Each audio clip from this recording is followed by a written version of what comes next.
اعوذ باللہ من الشیطان الرجیم بسم اللہ الرحمن الرحیم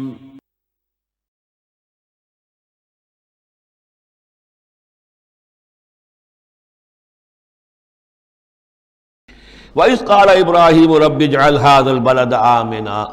اور یاد کرو جب کہ کہا تھا ابراہیم نے، اے میرے رب اس گھر کو، اس شہر کو، مکے کو بلدن آمنا، البلد آمنا، اس کو بنا دے امن کی جگہ، وَاجْنُبْنِي وَبَنِيَّ أَن نَّعْبُدَ الْأَصْنَامَ، اور بچائے رکھ مجھے بھی اور میری اولاد کو بھی کہ ہم بتوں کی پرستش کریں۔ تو دنیا میں سب سے زیادہ جو بھی گمراہی رہی تھی، جیسا کہ میں نے عرض کیا، پری ابراہمک جتنی تاریخ ہمارے سامنے بیان ہوئی ہے حضرت ابراہیم سے پہلے کی، تو گمراہی ایک ہی تھی اور وہ شرک تھا، بت پرستی تھی۔ قوم نوح کی بھی وہی تھی، قوم ہود کی، قوم صالح کی۔ تو حضرت ابراہیم علیہ السلام کے زمانے میں بھی بت پرستی تھی، انہوں نے بتوں کو توڑا ہے، بہت بڑا بت خانہ تھا۔ پھر وہ ستاروں کو بھی پوجتے تھے، پھر ان کے ہاں وہ سیاسی شرک بھی تھا کہ نمرود جو ہے وہ دعویٰ کرتا تھا کہ مجھے اختیار مطلق حاصل ہے، جس چیز کو چاہوں میں حکم دوں، جس چیز کو جائز چاہوں کروں اور جس چیز کو چاہوں ممنوع قرار دے دوں۔ تو اس میں فرمایا وَإِذْ قَالَ إِبْرَاهِيمُ رَبِّ اجْعَلْ هَٰذَا الْبَلَدَ آمِنًا، اے رب ہمارے، اے رب میرے، اس شہر کو تو ایک امن والا گھر شہر بنا دے، وَاجْنُبْنِي وَبَنِيَّ، اور مجھے اور میری نسل کو جس کو میں یہاں آباد کر رہا ہوں اس سے بچائے رکھ کہ ہم بتوں کی پرستش کریں۔ رب انہن اضللن کثیرا من الناس، پروردگار ان بتوں نے پہلے بھی بہت سے لوگوں کو، انسانوں کی عظیم اکثریت کو گمراہ کیا ہے۔ فمن تبعنی فانہ منی، تو جو کوئی میری پیروی کرے، میں نے شرک سے اجتناب کیا، میں نے تمام ہر نوع کے شرک سے میں نے اپنے آپ کو پاک کر لیا ہے۔ اب جو لوگ اسی طرح میرے راستے پر چلیں، اسی طرح شرک سے دور رہیں، توحید کے راستے پر گامزن رہیں، تو وہ تو میرے ہیں ہی، مجھ میں سے ہیں، ان کے ساتھ تو تیرا وہ وعدہ جو ہے وہ پورا ہوگا۔ لیکن وَمَنْ عَصَانِی، جو میری نافرمانی کرے، غلط راستے پر چلے، فَإِنَّكَ غَفُورٌ رَحِيمٌ، تو غفور الرحیم ہے۔ اب یہ بھی سمجھیے کہ اپیل کی شکل میں ہے کہ گناہ گاروں کے لیے بھی حضرت ابراہیم اواہ حلیم منیب، یہ الفاظ ہم پڑھ چکے ہیں، بہت ہی یعنی نرم دل، بہت شفیق، بہت رؤوف۔ ربنا انی اسکنت من ذریتی بواد غیر ذی زرع عند بیتک المحرم، اے رب ہمارے، میں نے اب یہاں ربنا آ گیا ہے، اس میں معلوم ہوتا ہے کہ حضرت ابراہیم کے ساتھ حضرت اسماعیل بھی شامل ہو گئے، ابھی تک اس میں رب چل رہا تھا۔ ربنا انی اسکنت من ذریتی، میں نے اپنی اولاد، اپنی نسل کی ایک شاخ کو، من ذریتی، اپنی نسل کی ایک شاخ کو آباد کر دیا ہے، بواد غیر ذی زرع، اس وادی غیر ذی زرع میں جہاں کچھ پیدا نہیں ہوتا، کوئی نباتات نہیں ہے، کوئی درخت نہیں ہے، کچھ نہیں ہے، بالکل ایک بنجر علاقہ ہے، کوئی پیداوار نہیں۔ عند بیتک المحرم، تیرے پاک گھر کے پاس، تیرے محترم گھر کے پاس۔ جیسا کہ میں نے پہلے بھی عرض کیا تھا، بات صحیح یہی معلوم ہوتی ہے کہ یہ حضرت آدم علیہ السلام کا بنایا ہوا گھر ہے، البتہ یہ کہ امتداد زمانہ سے یہ گر چکا تھا اور کچھ سیلاب کی وجہ سے ساری بہہ گئی تھی اس کی دیواریں، صرف یہ کہ کہیں اس کی جو بنیادیں تھیں وہ باقی تھیں، جن کی کہ تعمیر کی ہے حضرت ابراہیم اور حضرت اسماعیل نے۔ تو تیرے اس محرم اور محترم گھر کے پاس میں نے لا کر اپنی نسل کی ایک شاخ کو آباد کر دیا ہے۔ بنا لے یقیم الصلاۃ، اس لیے کیا ہے تاکہ یہ نماز قائم کریں۔ فجعل افئدۃ من الناس تہوی الیہم، تو اے اللہ اب لوگوں کے دلوں کو ان کی طرف مائل کر دے، لوگوں کے دلوں میں ان کی محبت پیدا ہو جائے، لوگ آئیں ان کے پاس اور ان کے کوئی ہدیے پیش کریں اور ان کے ذریعے سے ان کو جو ہے رزق کا بندوبست پیش ہو جائے۔ فجعل افئدۃ من الناس تہوی الیہم، تو اب کر دے لوگوں کے دلوں کو کہ وہ مائل ہو جائیں ان کی طرف، وارزقھم من الثمرات، اور ان کو رزق بہم پہنچا میووں کا، لعلہم یشکرون، تاکہ وہ شکر کر سکیں۔ ربنا انک تعلم ما نخفی وما نعلن، اے اللہ تو خوب جانتا ہے جو کچھ کہ ہم چھپاتے ہیں اور جو کچھ کہ ہم ظاہر کرتے ہیں۔ وما یخفی علی اللہ من شیء فی الارض ولا فی السماء، اور اللہ پر تو کوئی شے بھی مخفی نہیں رہ سکتی، نہ آسمان میں نہ زمین میں۔ الحمدللہ الذی وہب لی علی الکبر اسماعیل و اسحاق، کل شکر کل ثنا اس اللہ کے لیے ہے جس نے مجھے عطا فرمائے اس بڑھاپے کے علی الرغم، اتنی بڑی عمر میں، 87 برس کی عمر میں حضرت اسماعیل کی ولادت ہوئی ہے، علی الکبر اسماعیل، اور پھر ان کے کئی سال کے بعد حضرت اسحاق کی ولادت ہوئی۔ الحمدللہ الذی وہب لی علی الکبر اسماعیل و اسحاق، مجھے اسماعیل اور اسحاق جیسے بیٹے دیے۔ ان ربی لسمیع الدعاء، یقیناً میرا پروردگار دعا کا سننے والا ہے۔ رب اجعلنی مقیم الصلاۃ، پروردگار مجھے بھی قائم کر دے نماز کے اوپر، مجھے بنا دے نماز کا قائم کرنے والا، یعنی مجھے توفیق دے کہ نماز کا پوری طور سے قائم رکھوں۔ ومن ذریتی، اور میری نسل میں سے بھی، میری اولاد میں سے بھی جو نماز کے قائم کرنے والے ہوں۔ ربنا وتقبل دعا، اور اے رب ہمارے اس دعا کو شرف قبول عطا فرما۔ ربنا اغفر لی، پروردگار بخش دے مجھے، ولوالدیّ، اور میرے والدین کو، وللمؤمنین، اور سب ایمان والوں کو، یوم یقوم الحساب، جس دن کے وہ حساب قائم ہو۔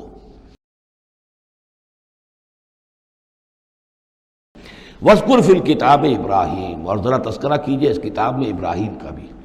انہ کان صدیقا نبیا، یقیناً وہ صدیق نبی تھے۔ اذ قال لابیہ، یاد کرو جب کہ انہوں نے کہا اپنے والد سے، یا ابت، ابا جان، لما تعبد ما لا يسمع ولا يبصر، کیوں آپ پوچھتے ہیں، بندگی کرتے ہیں ایسی چیزوں کی جو نہ سن سکتے ہیں نہ دیکھ سکتے ہیں، ولا یغنی عنک شیئا، نہ آپ سے کسی چیز کو دور کر سکتے ہیں کہ آپ کے کچھ کام آ سکتے ہیں۔ یا ابت، ابا جان، یہ بہترین مقام ہے قرآن مجید کا کہ کوئی داعی، کوئی مبلغ، کوئی حق کی طرف بلانے والا اپنے بڑے کو، کسی بزرگ کو اگر بلا رہا ہو تو کس انداز میں بلائے گا؟ ظاہر بات ہے کہ اس کا ادب ملحوظ رکھتے ہوئے، یا ابت، یا ابت، ابا جان، ابا جان، اس انداز میں، لٹ مارنے کے انداز میں نہیں۔ یا ابت انی قد جاءنی من العلم ما لم یاتک، ابا جان میرے پاس وہ علم آیا ہے جو آپ کے پاس نہیں آیا تھا، میرے پاس وہی آئی ہے، اللہ نے مجھے حقائق سے واقف کیا ہے۔ فإما یأتینکم منی ھدی، میرے پاس وہ ہدایت آئی ہے، فاتبعنی، پس میری پیروی کیجئے، میرے پیچھے چلیے، میرا کہنا مانیے، اہدک صراطا سویا، میں آپ کو دکھاؤں گا سیدھا راستہ، رہنمائی کروں گا آپ کی سیدھی راستے کی طرف۔ یا ابت، ابا جان، لا تعبد الشیطان، دیکھیے شیطان کی بندگی نہ کیجئے، ان الشیطان کان للرحمن عصیا، یقیناً یہ شیطان جو ہے وہ رحمان کا باغی تھا، نافرمان تھا، اس نے سرکشی کی تھی۔ یا ابت انی اخاف ان یمسک عذاب من الرحمن، ابا جان مجھے بڑا اندیشہ ہے کہ آپ کو رحمان کی طرف سے کوئی عذاب آپ پر نہ آ جائے، آپ پکڑے آپ کو رحمان کی طرف سے کوئی عذاب۔ فتکون للشیطان ولیا، تو پھر آپ شیطان ہی کے ساتھی بن کر رہ جائیں۔ قال راغب انت عن آلہتی یا ابراہیم، کہاں یہ لجاجت ہے، کہاں یہ استدعاء کا انداز ہے، کہاں یہ فرعونی انداز میں کہا ہے باپ نے، اے ابراہیم کیا تم میرے آلہہ سے، میرے معبودوں سے کنارہ کشی کر رہے ہو؟ اراغب انت عن آلہتی یا ابراہیم لئن لم تنتہی، اگر تم باز نہ آئے، لارجمنک، میں تمہیں رجم کر دوں گا، ہلاک کر دوں گا، سنسار کر دوں گا، واہجرنی ملیہ، اور فوراً تو ذرا میری نگاہوں سے دور ہو جاؤ، میں تمہاری اس بات کو برداشت نہیں کر سکتا، فوراً میری نگاہوں سے دور ہو جاؤ، کچھ دیر کے لیے تو میری نگاہوں سے چلے جاؤ۔ قال سلام علیک، انہوں نے کہا سلام، ساستغفر لک ربی، میں اپنے رب سے آپ کے لیے استغفار کرتا رہوں گا، انہ کان بی حفیہ، وہ مجھ پر بڑا مہربان ہے، وَأَعْتَزِلُكُمْ وَمَا تَدْعُونَ مِن دُونِ اللَّهِ، اور میں کنارہ کشی کرتا ہوں آپ سے بھی اور ان تمام معبودوں کو جن کو آپ پوج رہے ہیں اللہ کے سوا۔ وَأَدْعُو رَبِّي، میں تو اپنے رب کو پکاروں گا، اسی سے دعا کروں گا، عَسَىٰ أَلَّا أَكُونَ بِدُعَاءِ رَبِّي شَقِيًّا، اور مجھے یقین ہے کہ میں اپنے رب کو پکار کر اس سے دعا کر کے نامراد نہیں رہوں گا۔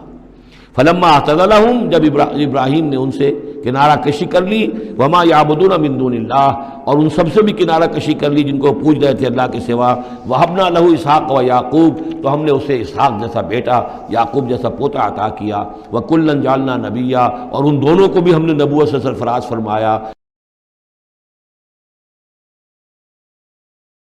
وَلَقَدْ آتَيْنَا إِبْرَاهِيمَ رُشْدَهُ مِن قَبْلُ، اور اس سے بھی پہلے، حضرت موسیٰ سے بھی پہلے ہم نے ابراہیم کو یہ ہدایت اور سعادت کی راہ دکھائی تھی، وَكُنَّا بِهِ عَالِمِينَ، اور ہم اس کی پوری طریقے سے خبر رکھتے تھے۔ اس قال لأبیہ، اب یہاں بڑا عمدگی کے ساتھ یہ بیان آ رہا ہے حضرت ابراہیم علیہ السلام کا وہ ماجرا جو ان کی قوم کے ساتھ ہوا۔ وَإِذْ قَالَ لِأَبِيهِ، اور یاد کرو جب کہ انہوں نے کہا تھا اپنے والد سے، وَقَوْمِهِ، اور اپنی قوم سے، مَا هَٰذِهِ التَّمَاثِيلُ الَّتِي أَنتُمْ لَهَا عَاكِفُونَ، یہ کیا یہ مورتیاں ہیں جن کو کہ آپ بیٹھ کر اور دھیان کرتے ہیں، اعتکاف کرتے ہیں، ان کے سامنے بیٹھ کر جو ہے باقاعدہ۔ قالوا وجدنا آباءنا لها عابدین، انہوں نے کہا کہ ہم نے پایا اپنے آباء و اجداد کو کہ وہ ان کی عبادت اسی طور سے کیا کرتے تھے جیسے ہم کرتے ہیں۔ قال لقد کنتم انتم وآباؤکم فی ضلال مبین، حضرت ابراہیم علیہ السلام نے کہا ڈنکے کی چوٹ اور دو ٹوک الفاظ میں، یقیناً آپ سب لوگ بھی اور آپ کے آباء و اجداد بھی وہ کھلی گمراہی کے اندر مبتلا تھے۔ قالوا اجئتنا بالحق ام انت من اللاعبین، انہوں نے کہا اے ابراہیم تو یہ واقعتاً کوئی قطعی بات کہہ رہے ہو، حق کہہ رہے ہو، کوئی تمہارے پاس علم آیا ہے، تم سنجیدہ ہو اس بات کے اندر جو کہہ رہے ہو، یا ایسی طرح کھیل کود کر رہے ہو، ایسے ہی کوئی تھوڑا سا شغل کر رہے ہو تم؟ انت من اللاعبین قال بل ربکم رب السماوات والارض الذی فطرہن، کہ نہیں واقعہ یہی ہے کہ تمہارا رب جو ہے وہ آسمانوں اور زمین کا رب ہے جس نے کہ انہیں پیدا کیا، وَأَنَا عَلَىٰ ذَلِكُم مِّنَ الشَّاہِدِينَ، اور میں اس کے اوپر گواہ ہوں، عَلَىٰ وَجْهِ الْبَصِيرَةِ قُلْ هَٰذِهِ سَبِيلِي أَدْعُو إِلَى اللَّهِ عَلَىٰ بَصِيرَةٍ أَنَا وَمَنِ اتَّبَعَنِي، یہ میں کوئی اوپری سی بات نہیں کہہ رہا ہوں بلکہ سوچی سمجھی بات کہہ رہا ہوں۔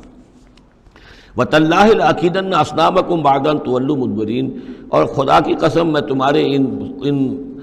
بتوں کے ساتھ ایک ترکیب کروں گا، ایک چال چلوں گا، لَأَكِيدَنَّ أَصْنَامَكُمْ بَعْدَ أَن تُوَلُّوا مُدْبِرِينَ، جب کہ تم چلے جاؤ گے پیٹھ موڑ کر۔ تو جیسے کہ ہندوؤں میں بھی ہوتا ہے، کوئی جنم اشٹمی کا میلہ ہوتا ہے، تو کوئی ایسا ان کا میلہ تھا کہ جس میں کوئی جا کر باہر انہوں نے کھلے میدان میں پوجا کرنی تھی، پورا شہر خالی ہو گیا، کوئی نہیں رہا۔ حضرت ابراہیم علیہ السلام نے کہا میری طبیعت ٹھیک نہیں ہے، اتنی سقیم، میں تو نہیں جاؤں گا آپ لوگوں کے ساتھ، آپ جائیے۔ وہ سب چلے گئے، شہر خالی تھا، پھر بت خانے میں گھس کر اور تیشہ ایک ہاتھ میں لے کر وہ سارے بت توڑ دیے سوائے ایک بڑے بت کے، اس کو خالی چھوڑ دیا سالم۔ فجعلہم جزازا، تو کر دیا ان کو چورا چورا، ٹکڑے ٹکڑے، الا کبیرا لہم، سوائے ان میں سے جو بڑا تھا، لعلہم الیہ یرجعون، شاید کہ وہ اس کی طرف رجوع کریں کہ اس سے پوچھیں کہ یہ کیا ہوا، کس نے کیا، بلکہ یہ کہ اپنا تیشہ بھی اسی کے کندھے کے اوپر رکھ دیا تھا کہ جو آلہ واردات ہے وہ بھی اس کے پاس سے برآمد ہو رہی ہے، اور سرکمسٹانشل ایویڈنس بھی یہ ہے کہ باقی سب ٹوٹ گئے، یہ سالم کھڑا ہے تو اسی نے یہ حرکت کی ہے۔ فجعلہم جزازا الا کبیرا لہم لعلہم الیہ یرجعون قالوا من فعل ھذا بآلہتنا، اب آپ سمجھیے اگر کہیں بنارس میں یا متھرا میں کہیں اس قسم کا کوئی معاملہ ہو جائے تو کیا قیامت آ جائے گی۔ وہی قیامت آئی ہوگی اس وقت شہر ار میں۔ وہ جب آئے انہوں نے دیکھا کہ کیا حشر ہوا ہے ہمارے بتوں کا، قالوا من فعل ھذا بآلہتنا انہ لمن الظالمین، کس نے یہ سلوک کیا ہے ہمارے ان معبودوں کے ساتھ، یقیناً وہ بہت ظالموں میں سے ہے۔ قالوا سمعنا فتى یذکرہم یقال لہ ابراہیم، ان کا کہ ہم نے سنا تھا ایک نوجوان ابراہیم ہے جو ان کا ذکر کیا کرتا تھا، ان کے بارے میں وہ کوئی زبان درازی کیا کرتا تھا کہ ان کی کوئی حقیقت نہیں، تم نے کیسے ان کو معبود بنا لیا ہے، اس کو کہا جاتا ہے ابراہیم، اس کا نام ابراہیم ہے، تو شاید وہی ہے کہ اسی نے یہ کام کیا ہو۔ قالوا فاتوا بہ علی اعین الناس لعلہم یشہدون، لوگوں نے کہا بلاؤ اس کو، پیش کرو لوگوں کے سامنے تاکہ لوگ دیکھیں، گواہی دیں کہ کس نے یہ جرم کیا ہے۔ قالوا انت فعلت ھذا بآلہتنا یا ابراہیم، انہوں نے کہا کہ اے ابراہیم کیا تم نے ہمارے معبودوں کی یہ درگت کی ہے، یہ کام تم نے کیا ہے؟ قال بل فعلہ کبیرہم ھذا، اب یہ بھی وہ توریہ کا انداز ہے، یہ جھوٹ نہیں ہے، یعنی یہ نہیں کہ وہ بھی یہ نہیں سمجھ رہے کہ میرے کہنے کو یہ سمجھ لیں گے کہ میں یہ کہہ رہا ہوں کہ اس نے کیا ہے، بلکہ انہیں صرف مجبور کرنا تھا، آمادہ کرنا تھا کہ اپنے گریبانوں میں جھانکیں ذرا۔ قال بل فعلہ کبیرہم ھذا، اس بڑے نے کیا ہوگا، فاسألوہم ان کانوا ینطقون، تو پوچھ لو ان سے اگر یہ بات کرتے ہیں تو۔ فرجعوا الی انفسہم فقالوا انکم انتم ظالمون، تو پھر وہ سرنگوں ہو گئے، انہوں نے اپنی طرف اپنے اندر ہی اندر سوچا اور سوچا واقعی بات تو ابراہیم کی ٹھیک ہے، تم ظالم ہو، تم غلط کر رہے ہو، تم نے انہیں معبود سمجھا ہوا تھا۔ ان کا حال یہ اپنی حفاظت نہیں کر سکے، یہ بول نہیں سکتے یا بتا نہیں سکتے کس نے ان کے ساتھ یہ حشر کیا ہے۔ ثم نکسوا علی رؤوسہم، لیکن پھر وہ اپنے سروں پر کے اوندھے کر دیے گئے۔ ایک دل میں ایک دفعہ خیال تو آیا کہ یہ ابراہیم کی بات ٹھیک ہے، ہم غلط ہیں، لیکن پھر وہ حمیت جاہلی، ہمارا نظام، ہماری تہذیب، ہمارا تمدن، ہمارے آباء و اجداد کا طریقہ، پھر وہ اوندھے ہو گئے۔ لقد علمت ما هؤلاء ينطقون، ابراہیم کیا کہہ رہے ہو، ہم اس سے کیسے پوچھیں، تم جانتے ہو یہ بات نہیں کر سکتے۔ قال فتعبدون من دون اللہ ما لا ينفعكم شيئا ولا يضركم، ابراہیم نے کہا تو کیا تم اللہ کو چھوڑ کر ایسی چیزوں کو پوچھتے ہو جو نہ تمہیں کوئی نفع پہنچا سکتی ہیں کچھ بھی اور نہ کوئی نقصان پہنچا سکتی ہیں؟ اف لکم ولما تعبدون من دون اللہ، تف ہے تم پر بھی اور جن کو تم پوچھتے ہو اللہ کے چھوڑ کر ان پر بھی، افلا تعقلون، تو کیا تم عقل سے کام نہیں لیتے؟ قالوا حرقوه وانصروا آلہتکم ان کنتم فاعلین، جلا دو اس کو، جلا کے راکھ کر دو، ڈالو اسے آگ کے اندر اس ابراہیم کو، اور مدد کرو اپنے معبودوں کی، انتقام لو اپنے معبودوں کی طرف سے اگر تم کرنے والے ہو۔ بہرحال انہوں نے جو بھی الاؤ جلایا اور حضرت ابراہیم کو ڈالا، اللہ نے حکم دیا قلنا یا نار کونی بردن و سلاما علی ابراہیم، ہم نے حکم دے دیا آگ کو کہ اے آگ ٹھنڈی ہو جا اور سلامتی بن جا ابراہیم کے حق میں۔ یہ جو قاعدہ ہے، قانون ہے جو فطرت کا، اللہ تعالیٰ اس سے بالا تر ہے۔ اللہ تعالیٰ جب چاہے جس قانون کو چاہے توڑ دے، قانون اس کے بنائے ہوئے ہیں، وہ قانون کا پابند نہیں ہے، لیکن عام طور پر روز نہیں وہ قانون توڑتا۔ وَأَرَادُوا بِهِ كَيْدًا فَجَعَلْنَاهُمُ الْأَخْسَرِينَ، اور انہوں نے اس کے ساتھ ایک چال چلی تھی لیکن ہم نے انہی کو کر دیا گھاٹے میں۔ یہ کافی طویل عرصے تک میں سوچتا رہا کہ اس میں چال کی بات کون سی تھی، اور افسوس یہ ہے کہ مجھے کہیں ملی نہیں بات۔ اس کے بعد ادھر منتقل ہوا ذہن کہ چال یہ تھی، ان کا یہ خیال تھا کہ حضرت ابراہیم ابھی تو ٹھیک ہے یہ کھڑے ہوئے ہیں اور بڑے ڈٹ کر باتیں کر رہے ہیں، جب آگ کے الاؤ کے کنارے لے جا کے کھڑے کریں گے تو سب ان کے ہوش ٹھکانے آ جائیں گے، پھر یہ توبہ کر لیں گے۔ وہ یہ سمجھتے تھے کہ یہ سارا جو ہے ہم کر رہے ہیں اس کے ساتھ، لیکن یہ کہ یہ بالآخر توبہ کر لے گا جان بچانے کے لیے، لیکن یہ کہ اللہ تعالیٰ نے اس کے برعکس کیا۔ وَأَرَادُوا بِهِ كَيْدًا، انہوں نے چاہا اس کے ساتھ ایک چال، فَجَعَلْنَاهُمُ الْأَخْسَرِينَ، لیکن وہی جو ہے خسارے میں رہے اور ناکام ہو گئے۔ بے خطر کود پڑا آتش نمرود میں عشق، عقل ہے محو تماشائے لب بام ابھی۔ وَنَجَّيْنَاهُ وَلُوطًا إِلَى الْأَرْضِ الَّتِي بَارَكْنَا فِيهَا لِلْعَالَمِينَ، اور ہم نے ان کو نجات دے کر اس کو بھی اور لوط کو بھی اس سرزمین میں پہنچا دیا جس میں ہم نے برکتیں رکھی ہوئی ہیں تمام جہان والوں کے لیے۔ وَوَهَبْنَا لَهُ إِسْحَاقَ وَيَعْقُوبَ نَافِلَةً، ہم نے اسے اسحاق عطا فرمایا اور یعقوب اضافی طور پر مزید انعام، یعنی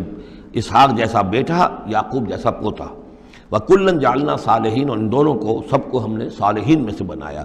وَجَعَلْنَاهُمْ أَئِمَّةً يَهْدُونَ بِأَمْرِنَا، اور ہم نے ان کو قرار دیا اور بنا دیا امام جو ہدایت دیتے تھے ہمارے حکم سے۔ وَأَوْحَيْنَا إِلَيْهِمْ فِعْلَ الْخَيْرَاتِ وَإِقَامَ الصَّلَاةِ، اور ہم نے وحی کر دیا ان کی طرف نیکیوں کے کام اور نماز کا قیام کرنا اور ایتاء زکوٰۃ اور زکوٰۃ کی ادائیگی۔ وَكَانُوا لَنَا عَابِدِينَ، اور وہ